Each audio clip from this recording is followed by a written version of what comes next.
Hi everybody. I'm upstairs tonight. Let me get this lit. Rachel Davis and Leela May are coming tonight, and they will be arriving right about midstream here. So I thought instead of asking them to come in quietly, I just come upstairs. And I'm sitting here at my altar. And I just lit a little sage. Ring the bell. Clear the space for stories. Hi, I hope you're having a good night. What a week, huh? Holy cow, there's been a lot going on in the world this week. I'm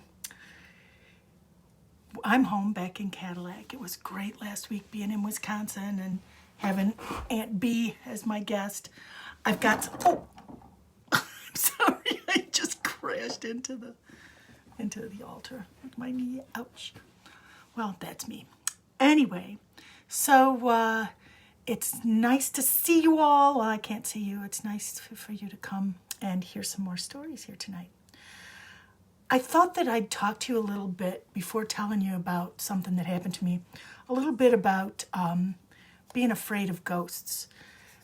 I've had a lot of people tell me, you know, with my book coming out, people are like, oh, I'm scared of ghost stories. I don't want to read it. I'm really afraid of ghosts. Or people are like, I don't want to see a ghost. I don't want to be around a ghost. I'm just afraid of that. And that's pretty typical. I am not afraid of ghosts, but this has taken a lifetime of learning how to interact and how to be in this world while encountering things from other worlds, or to even be able to move into other spaces. When I was really small, as you know, I'm sure most of you already know this, I grew up in a haunted house. And there were so many disturbing things at night that it would disturb my sleep, and there was just, not good things there. And so I used to lose my body and leave my body behind and leave and go outside of my house. I'd stay really close because I was a little kid and I didn't know where else to go. But the way that I did it is I would lie very still and I would feel my heartbeat and I would think about my physical body.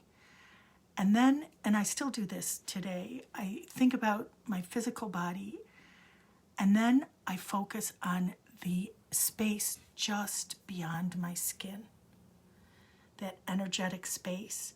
You can find this space. One of the things to do is you rub your hands together and create that energy, that friction, and then close your eyes and pull your hands together until you can feel the other one. And then pull it out just a little. And you can do that from other places in your body. Feel the energy of your face and pull it out until you pull your hand in until you can feel where that energetic aura is, that field, your own electric energetic field around your body. And I would concentrate on that energetic field around my body and lose mindfulness of my physical body. And pretty soon, with my consciousness fully engaged with my energetic body, I would find myself separate from my physical body. My therapist says it's disassociation, but it's called astral travel or spirit travel, and many, many people do this. This was something I've been able to do since early childhood. And when you know that I've had a lot of physical difficulties and a lot of physical pain throughout my life, and being able to move into my energetic self instead of my physical self has been a very, very very helpful thing throughout my life. If if I'm going to sleep and it's a particularly cold and damp day and I feel it in my bones, and it's painful, I move my consciousness away from my bones into that energetic field around my body, above my body, and then I sleep just above myself. I've traveled in this state and gone places and seen things that were happening in real time. Not often, not lately so much. I go to different places now, but I just go to, like different places, not somebody else's house. So I've been doing this forever, and there were really, when I was a young adolescent, there were, when I would do this, there started to be really frightening things that would appear as I was consciously lifting out these scary, scary faces. And sometimes I would just look beyond them and keep going. And other times they'd scare me enough that I'd startle back into my physical self and kind of startle and wake up. And then I'd sometimes regroup and try again, and other times give up for the night or the afternoon or whenever it was I was doing this. But I was dealing a lot with the space outside of physical space during my adolescence. I was also, another thing I was doing a whole lot was babysitting. I was an ace babysitter, if I do say so myself. I was very much sought after. I had a babysitting satchel, and I filled it with fun things for children, puppets. Yes, I was doing puppets even as a teenager. Little interesting toys, little games, children's books, and I would always bring a book of my own. At that time, I was still studying Egyptian hieroglyphs, and so I had my workbook and my notebooks and my books, so after the children were asleep, I could, work on my hieroglyphs, because it was hard to do that at my house because it was never quiet at my house. I did it anyway. Total focus. I think that's part of my childhood ADHD or whatever. I don't know what you call it. So I babysat all the time, and I started out getting 50 cents an hour, and then we organized and all got 75 cents an hour. And boy, were those families ticked off. I'd have to pay $3 for 4 hours instead of, Anyway, so I babysat for my godmother. She lived with her family. She had, I think there were 4, 2, 3, 4. Yeah, they were, I think I started when they were, no, they were all 4 there. But she lived a couple towns over in a much more fancy neighborhood than I lived in big old houses in big old neighborhoods. And I loved babysitting for them. Those kids were so much fun, and I just loved my godmother. Her name was Patricia Ann. She was so beautiful. I was her flower girl when she got married. And I would go over and bring my satchel, and I'd play with those kids and babysit there. And sometimes because we lived farther away, I'd stay overnight there, and it was really fun, and I liked it. And then I got a call from another family. A woman called me up and asked if I would babysit for her. And she said that I was recommended by my godmother. And she lived in the same area as my godmother, and I think her husband worked with Patricia Ann's husband. They were lawyers. And she was looking for a babysitter, and she only had a baby. Not a little baby. The baby was almost 1.5 years, like maybe 15 months old or so. But the baby still couldn't talk. And she was very, very nervous about leaving this helpless baby with someone that she did not know. You can understand that. I mean, this was before cell phones. This was before baby monitors. This was before checking people's social media, before you ask them to babysit. This was, it was a real leap of faith to leave your baby with someone you didn't know. And they were, I think they may have been new to the area. Anyway, so my godmother recommended me and said that I was family, that she knew me, that she trusted me, and that I would be a great babysitter. They wouldn't have to worry about a thing and blah, blah, blah. And she was my press agent. So this woman called me up and asked me if I would babysit and told me that Patricia Ann recommended me. So I agreed. And when the evening came, it was a Saturday night. I babysat Fridays and Saturdays generally. The gentleman, the dad, drove to pick me up. I was not driving. I must have been 14.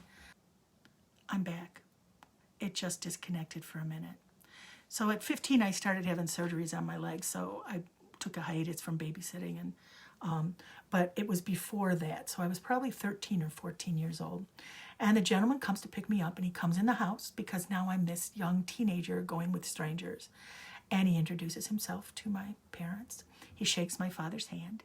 He gives them the address, his name, address, and telephone number, and says that I'll be back, that they should be back by midnight, and so they'll have me home by 12:30 if that's okay. And my parents agreed, and it's like 7:30 or so at this time. And I got in the car with this guy, and I was nervous. I was kind of an anxious kid anyway, but I just felt, nervous. Here's a total stranger. But I was good at talking with people. And so he asked me questions, and I told him some things, what do you like to do, and blah, blah, blah, blah, blah. And I was into theater, and I told him about theater, and we talked about the Patricia Ann and her family and how much fun I had with those kids. And he said, well, you're going to have an easy job tonight because we only have one child. Gave me the whole scoop. And when we pulled up to the house, it had this long driveway. It was set back from the road, lots of old trees around, and this place was huge. It was brick with like a stone porch, on the front, and it had this huge door, and it was huge, and there were like no lights on in this place. There were like 2 lights downstairs on. And I was like, oh my gosh, this place is amazing. And we got out, and I walked up the stairs, and he opened the door for me, and I walked through. And the minute I walked through, I got that, I got that rush. I get it here, like right behind my ears and on the back of my neck. And it's just this whoosh, this real quick rush. And I'm like, oh, I know what that means. I'm not alone here tonight. Now, I was at this time afraid of ghosts. I had no idea how to deal with spirits. I knew that if I could make myself invisible and just ignore them, that most of the time they didn't bother me. I'm taking a drink. I'm drinking fuzzy water tonight, lime fuzzy water. So cheers, sorry to interrupt. My throat is super dry today. So I felt this rush, and I thought, okay, I'm going to just ignore this. I'm not going to think about it. And I met the woman, and she was so beautiful. They were really dressed up fancy. They were going to something super fancy. She had high heels, and she had, like jewels, and she was a very pretty young woman. And she told me about, I'm back. And I'm back. It keeps disconnecting. I don't know if it's because I'm upstairs, but my phone usually works fine up here. Freaking Facebook. Anyway, so the woman takes me back to their den, and the whole front of the house is, there's, we walk through, went in the front door, walked through, there's parlor, dining room. We go back to the den, and off the den, you get to the kitchen first, and then the den. And in the den, there's a door with a stairway. Now, this was a back stairway.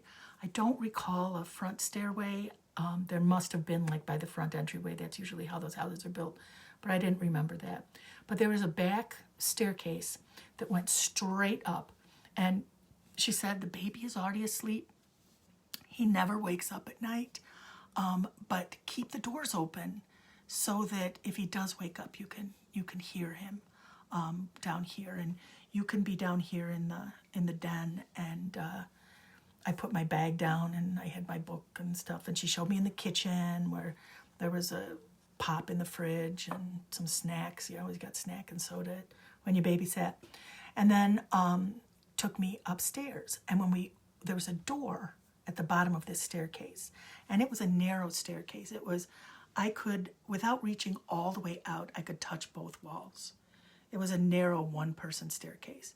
And there were a lot of stairs, maybe 18, 20 stairs, straight up to the top of the stairs. And at the top of the stairs, there's a light on in the hallway, and the light's on in the den. There were lamps next to the tables. And so it was lit, but as I went up this stairwell, I noticed there was no light in the stairwell itself. And when we got to the top, I saw that that also had a door that would close. So here is a stairwell that closes at both the top and the bottom. Who does that? I suppose you do it at the top so, somebody doesn't fall down the stairs in the top, and at the bottom, I don't know, but there was a door at each end of this staircase. And I thought, oh, that makes me creepy. And going up that staircase, she went ahead of me, and I followed behind, and I was so claustrophobic. I wanted her to go faster. I just felt like, it felt like it was just closing in on me. And I could, I was picturing these teenage slasher movies where boom, both doors close and you're trapped forever, And I was just, it made me really nervous. And we get to the top of the stairs, and I'm really relieved there's a nice bright light up in the hallway. And the baby's room is right directly. This staircase is at the end of the hall. The baby's room is right at the end. It must have been like a servant's quarters. They turned into a nursery or something. But to the left, there was a hallway with several other rooms, bedrooms or other rooms of some kind, with doors closed all down the hallway. And she just kind of, looked in at the baby, and there's a little night light in there, and this little baby is sleeping in his crib with his little butt up in the air, and I just kind of scan around the room, and she says, there's a changing table right here. If he wakes up, it needs to be changed. And I look in, and there's a changing table, and I see there's a rocking chair in there. It's like this perfect magazine nursery. It's got the mobile with the circus animals, and it's got the little white dresser. It was just this cute little nursery, and I just took a glance at it, in the dark there. And then she closed the door over, leaving it open just a little crack. And she said, I don't think he's going to wake up, but it's important, to just keep an ear out for him just in case. And I agreed, and then we went back down those terrible stairs, and she went ahead of me again, and all the hairs on the back of my neck were just standing on end, and I thought, oh, this is going to be a long night. I'm going to watch some television. I'm not going to just read. I'm going to put on some television or something and create some noise. And so they gave me a number for where they were going to be, and put it by the telephone, on the telephone table, and left. And then I looked around the den for a television or a radio, and there was none. I don't know if, it was before the time that people put TVs in cupboards, but there was no TV in the den. It was like a study kind of place, there was a bookshelf, there were comfy chairs, there was a sofa, tables, but there was no television there, and it was really kind of creepy quiet. So I'm like, well, I'll just create my own sound, and so I thought I'll go get a bottle of pop and drink some pop to keep me awake tonight, and went into the kitchen, turned on the lights, left the lights on in the kitchen, opened up the fridge, took out the pop, opened the bottle of pop, and I walked into that den, and I started humming while I was in there, just like, or making up, singing little songs to fill the air, because I just felt so creeped out, and I didn't want to hear anything else. And I walked back into that den, and I sat down on that sofa, put my pop on the coffee table, and went to get my satchel, and I looked over at the bottom door, and it's closed. And I thought, well, that's weird. We didn't close that door. And so I went over, and I opened it, and I put it back against the wall, and I waited a minute to see if it would start to close. Sometimes doors are hung weird, and they'll just close on their own. So I watched, and it didn't move. So I went back and sat down, and took a swig of the pop, and opened up my books, and grabbed my notebook and my pencil, and just started doing stuff, humming. Humming every tune I could think of and making them up as I went. And all of a sudden upstairs, I hear this. And I was like, wait, what was that? And I listened, and I didn't hear anything else. So I got up. The door at the bottom was still open.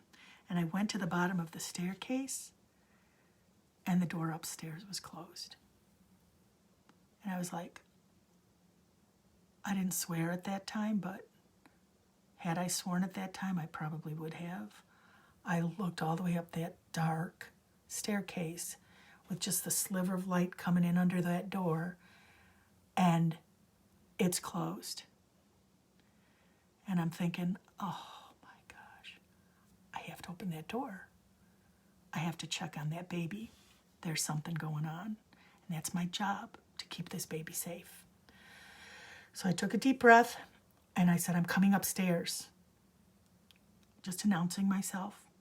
And I made sure that door wasn't moving downstairs, and I hightailed it up the stairs, hoping that I wouldn't have to, try to open that door and it'd be stuck or something like in the movies. And it wasn't even latched. It was just, I could just push it. And I pushed that door open, and the light poured in, and I was like, catching my breath. I was so freaked out.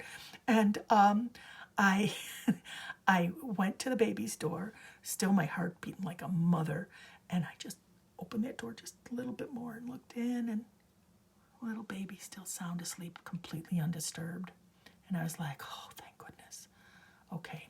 So I went back to the top of the stairs, and I looked at that door, and I opened that door all the way, and I thought, maybe all the doors are just hung funny. Now so I looked for something right there to put, to prop the door open, but there was nothing. There was a hall rug, this long runner rug. So I kind of pulled the hall rug over and folded it over so that the door would hit that fold if it started to close on its own. And I slided it maybe a couple of feet and rolled it over to prop that door open. And after I did that, I went to go back downstairs, and the door in the bottom was closed.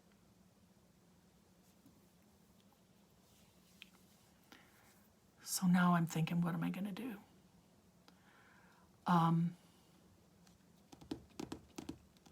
I'm terrified. I am so scared. I don't know what's going on, but something is letting me know, is not letting me ignore that it's there. And I was like, oh my God, I'm not doing this. So I made sure that the upstairs door wouldn't close, and I went back down those stairs, and I opened that downstairs door, and I went down those stairs as fast as I could go and opened that door into the lit room again. And this time, I wasn't taking any chances. I went and found one of the big heavy wooden chairs, it was not just a light wooden chair, it was a heavy, drag-it wooden chair, and I put that in front of the door. And I sat back down on that couch. This time I'm not humming, I'm kind of listening. And I don't hear anything, and I don't hear anything. And I'm waiting, and my heart's just going in my chest. My palms are all sweaty. My pits are all sweaty. My eyes are watering. And I'm just looking around, and everything seems calm, and I don't feel anything scary or heavy. And so I pick up my book again, take another drink of the soda, put it down, and pick up my book. It was impossible to concentrate. I'm translating, excerpts from the Egyptian Book of the Dead while all this is going on, and I'm like, I wish I brought a comic book. There's something else to be reading. I didn't have anything else to be reading, and so I couldn't concentrate, and all of a sudden upstairs again I hear the door shut, and I'm like, holy mother of God, this is insane. Okay, that's it. This is like a game I'm being played with, and I keep being dragged into that stairwell is what I'm thinking, and I'm just so fearful that I'm going to be stuck in that stairwell for the next few hours till these parents come home in the pitch darkness with God knows what was there. But I didn't want to go back upstairs. I did not want to go back up those stairs. And I started rationalizing why I didn't have to. You know, the last time the door closed, the baby was fine and there was no problem. And I could just leave that door closed and I could just stay down on that sofa. And I sat there and I thought, but that mom said to keep the doors open. And if she came back and that door was closed, she wouldn't be happy. And then I started to hear the baby fuss, not cry, just start to fuss. And I'm like, oh, dang. Maybe this thing, whatever it is messing with the baby to get me back on those stairs. Well, I mustered up every bit of courage I had, and I felt my energy. This was one of the first times I ever did this. Instead of leaving my physical self, I put my energetic self out in front of me and behind me and around me. I pushed that force field around me, and I went up those stairs as fast as I could go. This heavy chair blocking the door in the downstairs. And I ran up there, and this time the door had latched, and I turned the doorknob and pushed myself through. And the rug was not folded up anymore. The rug was not where I left it. It was like, it may have been my imagination, but it looked to me as if it had been put back. And then I started thinking, maybe there's a real human person up here that is, you know, an intruder that is luring me into the darkness, you know, kind of thing. And I pushed that out of my mind. You know, I knew all the doors were locked. And then I thought, what if they had a crazy nephew that lived with them? And I was going to be murdered. And I'm telling myself all these terrible stories as I'm looking down this dark hallway and things seem to be put back. And I'm like, this is insane. And the baby is still fussing just a little, you know, and so I'm like, forget it, just go in there.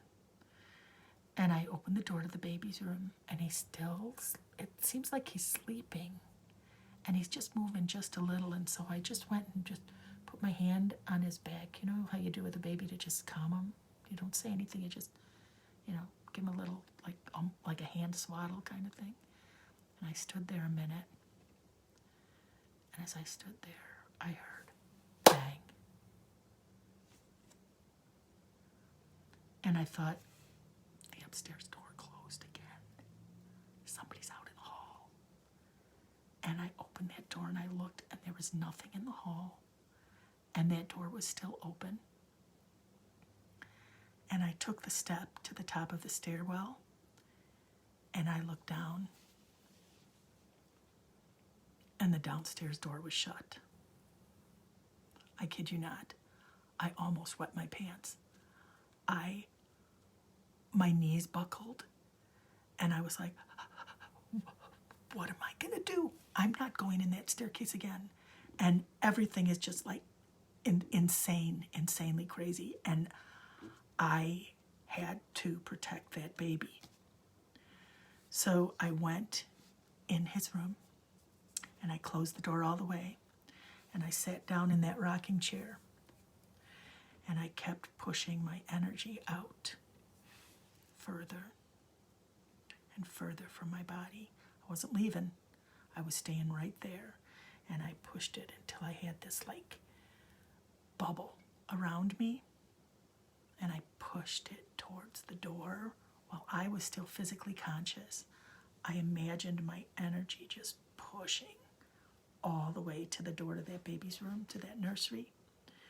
And I held it there, and as I rocked, it was like pulsing with energy, just pushing it away.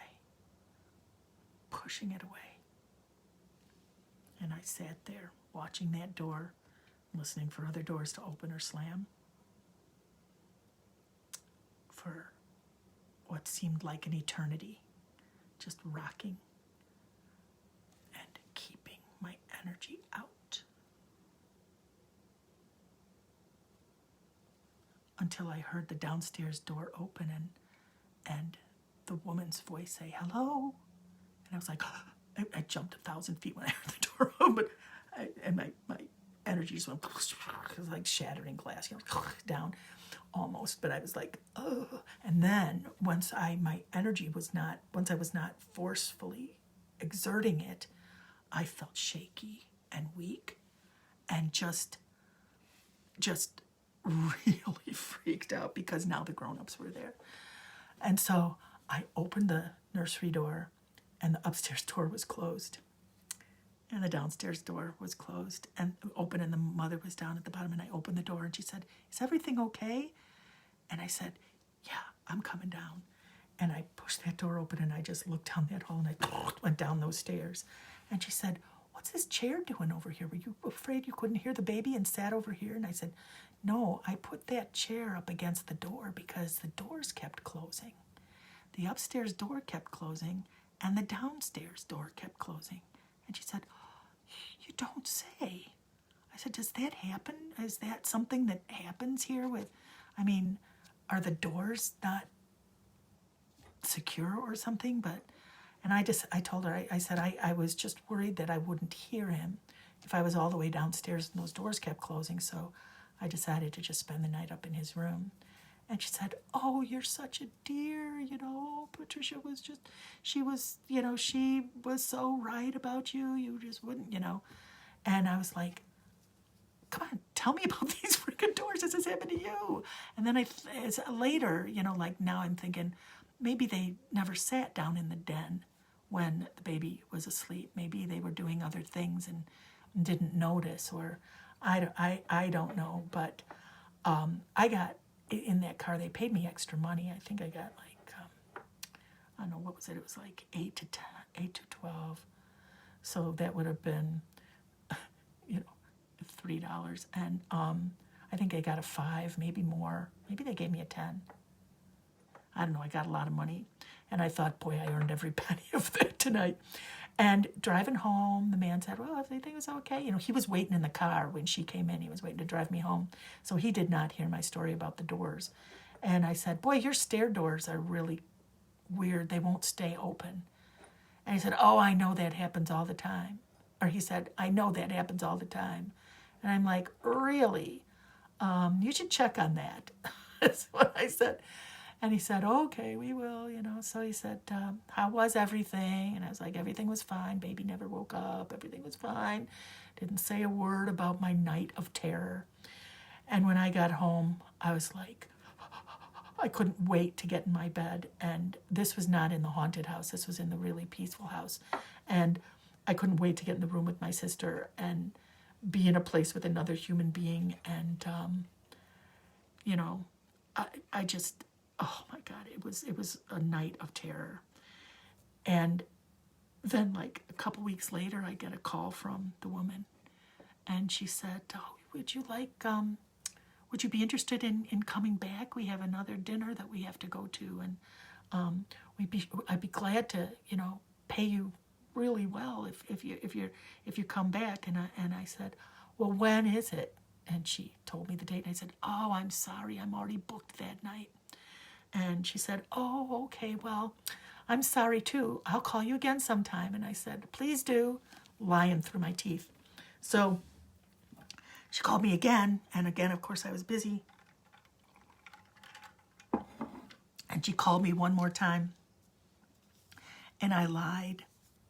And I said, oh, I'm really sorry. I have picked up a regular job that each weekend I've got a Friday night study job for one family and I have a Saturday night study job for another family, and they've got me on like salary. So I'm really sorry, I can't help you. And then I gave her the name of some other people that I knew that were a little older than me, some of Kate's friends who lived over that way. I don't know if they ever sat there, but it was, I was guessing they wouldn't notice anything like I do. So that was my terrifying babysitting story. I have no idea what time it is because where I am, there's no other clock. Would somebody say what time we are? how much time we've been doing this. It's hard to tell. If anybody's watching, if you could just put in the comments what time it is. Joe, are you still watching? Tell me what time it is. It's 9:35. Oh, good. So I have a little time. Thank you, Camille. It's nice to see you all. I brought my book. I should tell you, you probably already saw that I'm doing a book again. I'm doing a book signing in next Sunday, a week from today, at 3 o'clock in Cadillac. So if you are anywhere where you can come to Cadillac, there's a park down by the lake on the west side of Lake Cadillac called Kenwood Heritage Park. And on the lake side, there is a picnic pavilion. And I'm going to be doing a book signing at the outdoor picnic pavilion with, and at that park, you're allowed to have adult beverages. So I'll be providing some wine and some snacks, and we'll be selling books there if you want. If you already have a book and want to just bring your book, I would be happy to sign it then. I'm going to be reading a little out of my book then too, and I'll be maybe telling some stories, expounding a little bit on the book. I'll also be able to answer any questions that you have, and maybe even listen to some of your stories if we want to. I was looking at the weather forecast, and it's supposed to be 70 and sunny. So it's a covered pavilion, so even if the weather changes, we should be okay. Dress for the weather. And even though the Republican Supreme Court in Michigan struck down the safety measures in Michigan, pretty soon will be just like Wisconsin. I'm asking, please, that everyone who comes social distance and please wear a mask. Good grief, after all this time, you don't want to end up killing me, right? Or each other. So please wear a mask, and I'll have, maybe I'll go and put tape on the picnic tables or you bring your own chair if you want, so that you could distance as much as you like, but I'll put distanced tape markers on the picnic table so people can sit at a place that distances you a little bit. I'll also make sure that the snacks, what I'll do, I won't have like a plate for people to take stuff off of. I'll make individual little plates, wrap them up in plastic, so you can just take a plate that is without other people touching it. And I promise I will have really clean hands and wear a mask when I prepare it. So that's next Sunday at 3 o'clock. I'm really excited. Tell your friends and come on down. And now I'm going to read one of the chapters out of this book. I'm going to read chapter 9, and it's going to be interesting here with the, in candlelight, with my eyes that can't see. Let me get another drink here. Cheers again, everybody.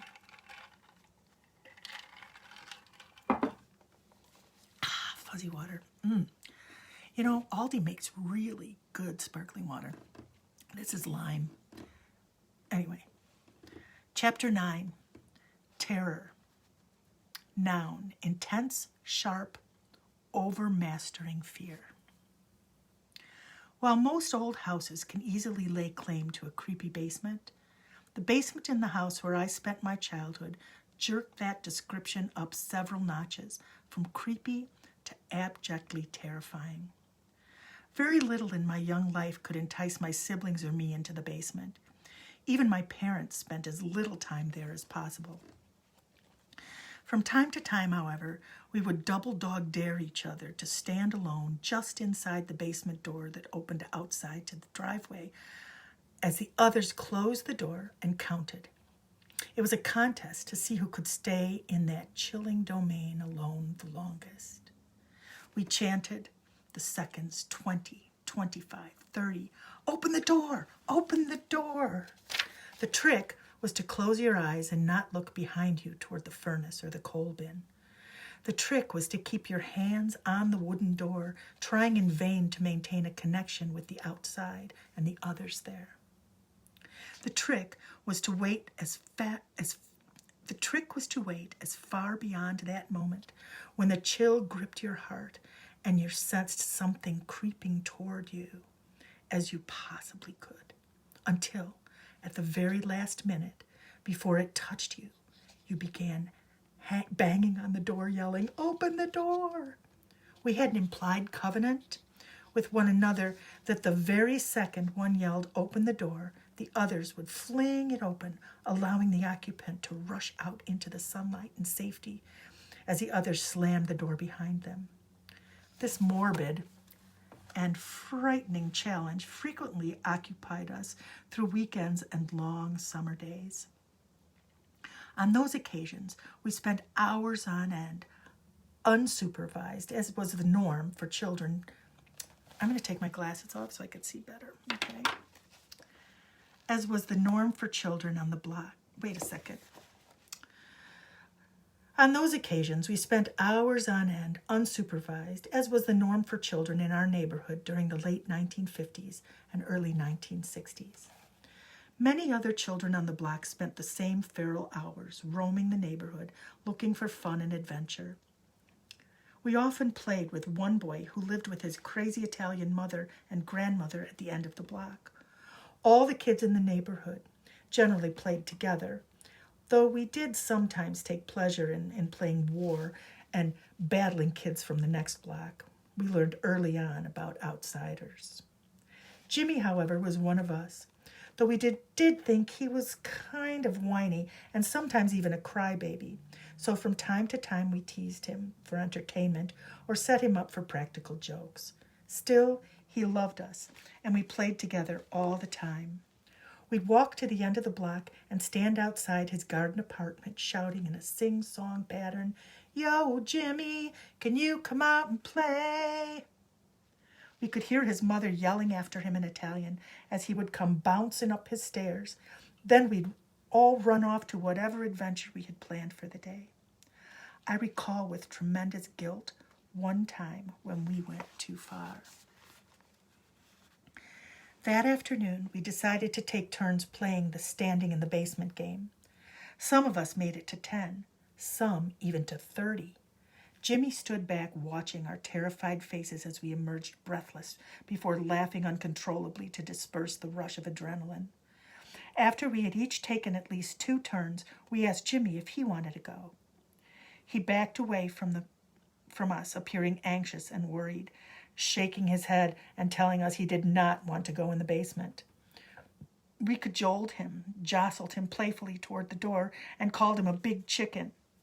My brother Pinky promised to open the door as soon as Jimmy shouted for us to open it. I noticed a hint of cruelty in a couple of my siblings' eyes and didn't know if I wanted to go along with this plan. Each of us knew what to expect in that basement. Each of us lived with the spirits in that house every day, but Jimmy was completely unprepared. I suspected that my brother and sister had something mean in mind.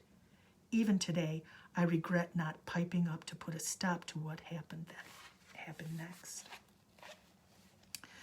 Finally, Jimmy nervously agreed to accept the challenge. With great trepidation, he walked down the few stairs to the basement floor. I remember his terrified eyes and second-guessing the plan as my sister slammed the door hard. Instantly, he began to beg to let him out. The rule was to open the door immediately, but instead, my siblings held it closed, laughing cruelly. Jimmy screamed and yelled. He pounded on the door and bawled. Then he began to whimper pitifully. Let me out, Mama, Mama, he begged. Then he fell silent. That was more than enough for me. Open the door, I screamed. Open the goddamn door. I pushed my sister and brother aside. My sister fell hard on her behind as I pulled the door open to find Jimmy in a trembling heap on the basement floor, with his eyes closed and his arms wrapped tightly around himself. He was rocking back and forth as if to comfort himself. I felt like a warrior as I furiously leapt down those steps into the basement with balled-up fists, ready to fight anything or anyone that got in my way. Come on, Jimmy. It's okay, I said gently as I tried to pull him to his feet. It's okay. Come on outside. Then he looked up at me. His expression expressed such terror and betrayal that it broke my heart. I apologized to Jimmy and shot penetrating, angry glares at my siblings as they laughed, mocking Jimmy's innocence. I want to go home, he stammered in tears. I just want to go home. Before my brother or sister could even think of mocking him. Further, I shot them another look and said, "Don't you dare, or I'll tell Mommy." They stood silently as Jimmy and I walked away from the basement door. "It's okay," I said to poor Jimmy. "Don't go home yet. Let's play next door in my grandma's yard. We can climb the cherry tree if she doesn't catch us." I never ever took part in anything as remotely cruel as that again in my entire life, and I never will. I often wonder what the priest thought. In confession, when I told him how my siblings and I tortured my poor defenseless friend by making him go into our basement. He didn't respond right away, but soon just blessed me and told me to say 3 Hail Marys and 3 Our Fathers. In those days, we had a big, noisy washer. It was a used washing machine in the middle of the basement, but we had no clothes dryer. In the spring, summer, or warmer autumn weather, my mother would carry the damp clothes to hang on the clothesline in my grandmother's backyard next door. She would exit the back basement door, where a solitary window illuminated the few stairs that led to the outside. In the winter, however, she would have to bring the clothes back up the long, rickety stairs into the house, where she would hang the damp laundry from every chair back, light fixture, lamp, and door frame. Sometimes, when Mommy did laundry, we children would sit at the top of the basement stairs, keeping the door open for her and watching as my mother quickly and expertly loaded and unloaded that machine from seemingly endless baskets of laundry. "Okay, I'm coming up," she would call out. "Open the door and get out of the way." Lugging those heavy baskets of damp laundry up the treacherous open basement stairs took considerable effort and concentration. One missed footfall could mean disaster for all of us. She panted, struggling with the heavy load past the abandoned coal bin, over the threshold and into the bright light and warmth of the dining room. Thrusting the basket up and onto the dining room table, Mommy would catch her breath and instruct us to shut the door tight and remember to latch it. Heaven forbid one of the littler kids might open that door to those dangerous stairs. "Who's been messing with the bricks again?" she would scold as she shook each item of laundry, smoothing out damp wrinkles as best she could. "The whole house is going to fall down around us if you kids keep pulling the bricks out of the foundation." "Not me," each one of us eagerly assured her. "Well, somebody is pulling those bricks out. There were 3 on the basement floor. Your father is going to have a fit if he sees those again." As we each looked accusingly to one another, I thought, fat chance Daddy is going to ever see that. He avoids that part of the basement like the plague. The only place in the basement Daddy ever went was the tool bench against the back wall, located under a bank of windows. He never actually worked there, but that's where he stored his tools. Even in the dead of winter, if he needed a hammer or wrench, Daddy would exit the back door off the kitchen. In any weather, rain, snow, or hail, he would walk down the treacherous outside stairs and follow the path around the side of the house and use that basement door. We knew better than to touch or move any of his tools. He knew exactly where to find each one. If we moved a tool and he had to spend any extra time in the basement looking for it, there would be hell to pay. My father's rage came and went often unexpectedly. We would never in a million years do something sure to bring it on. Yet, from time to time, tools did go missing, only to be found on the washing machine or in the coal bin, behind the ancient furnace, or even under the basement stairs to the house. No manner of denial could convince him that we hadn't been playing in the basement with his tools. Screaming and cursing, he would yell at Mommy as if she deserved all the blame. "And they've been pulling down the brick wall again," he would turn his rage on our direction. "Leave that goddamn wall alone and stay the hell away from my tools." We all knew better than to bring attention to ourselves by pleading innocence, so we would stand silently waiting for him to calm down, hoping it would happen sooner rather than later. I remember trying to think of who to blame for the tools in the wall. When my father would leave the room, we would interrogate one another. "What's wrong with you?" my oldest sister would say accusingly, usually directing her scorn toward my older brother. "Why would you do that to Daddy?" Then she would haughtily leave the room as if she was a grown-up as well, and we were mere underlings. The rest of us would just raise our eyebrows, shake our heads, and shrug our shoulders to prove we stood blameless. On one occasion, when my mother was busily hanging laundry in the dining room, she asked me to go down into the basement to get a book of matches she had left on the top of the washer. My throat tightened as I begged her to ask Davy. He never seemed afraid and took on all manner of frightening tasks willingly. Davy, however, had gone outside with the rest of the big kids. Only the baby played nearby. I was my mother's only option. "Don't worry," she said knowingly. "I'm right here hanging up the clothes. It'll take you all of 30 seconds. Please help me." How could I say no? The day, though cold, was bright and sunny. The green plastic radio played pop songs as my hard-working and heavily pregnant mother labored to keep a growing brood clean and fed. I took a deep breath to steel my resolve, told myself I had nothing to fear, and went to the basement door. Turning back to my mother before opening it, I asked, "Are you sure they're on the washing machine? I'm not going to have to search around, am I?" "Right there," she assured me. "I just couldn't carry them up in the laundry basket, and there's no pocket in my stretch pants." Opening the door, I looked down the long, narrow stairs built against the wall to the old coal bin. Years ago, everyone heated with coal, my grandmother had told me. The coal wagon would come up the street, and folks would go out to buy however many shovelfuls they could afford. Then the coal man would shovel it right through the chute into the coal bin. His hands and face always appeared black from the coal dust. Sometimes your father and Uncle Jerry would follow in the coal wagon, picking up big chunks of coal that fell from the wagon. They'd yell after the coal man that he dropped some, and the coal man always told them to keep it because they were so honest. Looking into the dim basement, I imagined my father and his brother as very honest little boys. Though many years ago the old coal furnace had been converted to an oil-burning one, coal dust still clung to the walls and floor of the ever-empty coal bin. My mother warned us against getting into that coal dust for the terrible mess it would make. "Are you going or not?" My mother's voice brought me back from my imagining.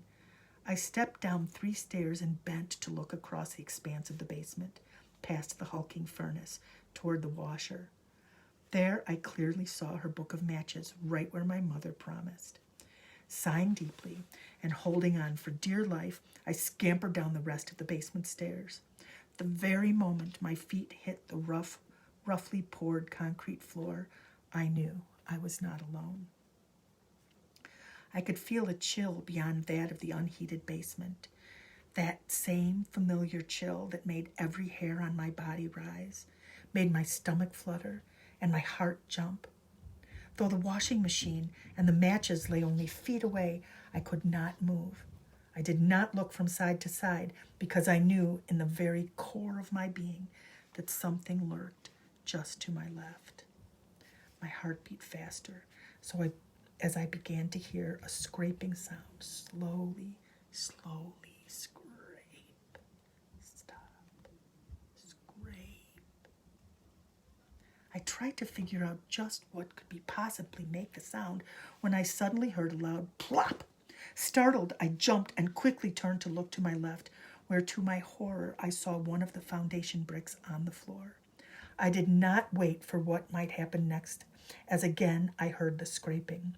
I could see another brick slowly pushing itself slightly outward, uneven with the rest of the wall. Leaving the matches on the washing machine, I turned and sprinted 3 stairs at a time back up, slamming the door shut, and with my eyes bulging in terror, I quickly latched the basement door. My mother, never looking up from the laundry, asked, "Did you get the matches?" "They weren't there," I lied. "I'm going out to play." Though I knew I had committed a sin by lying to my mother, I hoped that God would understand the extreme circumstances and forgive me.